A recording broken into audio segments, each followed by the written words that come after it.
ইরানে আমরা দুর্গায় এমন কোনো খনিজ সম্পদ নেই যা ইরানে নেই।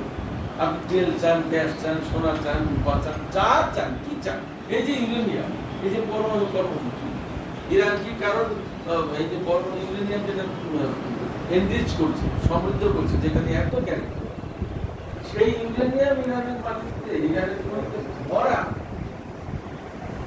যে ইউরেনিয়াম এত কাজে লাগে, পরমাণু বোমার শুরু, ইউরেনিয়াম কিন্তু শুধু পরমাণু বোমা তৈরি কাজে ব্যবহার করে।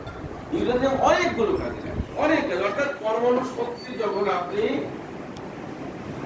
কবজা করতে পারবেন, আপনার নিজের দখলে, নিজের আয়ত্তে আনতে পারবেন, তখন এই ইউরেনিয়াম লাগবে। পরমাণু শক্তিকে কাজে আনতে ইউরেনিয়াম লাগবে।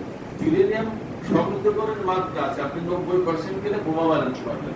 তার নিচে থাকলে বিভিন্ন এক এক স্টেজে এক একটা জায়গায় কাজ করে।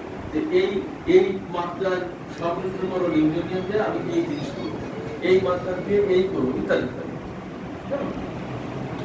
এইরকম পৃথিবীতে, আপনারা জানেন কিনা জানি না, পৃথিবীতে সবচেয়ে বড় গ্যাস ফিল্ড, গ্যাসের সবচেয়ে বড় কিন্তু এককভাবে ইরান। রাশিয়া বলা হয় গ্যাস সম্পদে সবচেয়ে বেশি আসে, তারপরে ইরান দ্বিতীয় গ্যাস সম্পদ। তেল সম্পদে বলা হয় ইরান 4 নম্বর, কেউ বলে 3 নম্বর। আমি তো মনে করি যে কোথায় আছে আমরা, কারণ এখনো ইরানের সমস্ত তেল ক্ষেত্র আবিষ্কার করা হয়নি, এখনো সব এখন আবিষ্কার করবে। এবং আমি বুঝি যে যার পকেটে যত টাকা, তার দিকে তো মানুষের চোখটা বেশি থাকে, ওর পকেটে এত টাকা।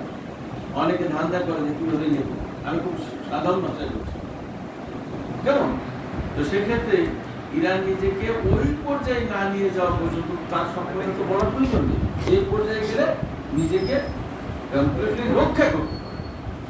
আচ্ছা, এই যে সম্পদ, এই সম্পদ যখন রেজা শাহের মতো একটা পুতুলের হাত থেকে বিপ্লবীদের হাতে গেল, তখন তো আমেরিকা ইসরায়েলের হাতে গেল।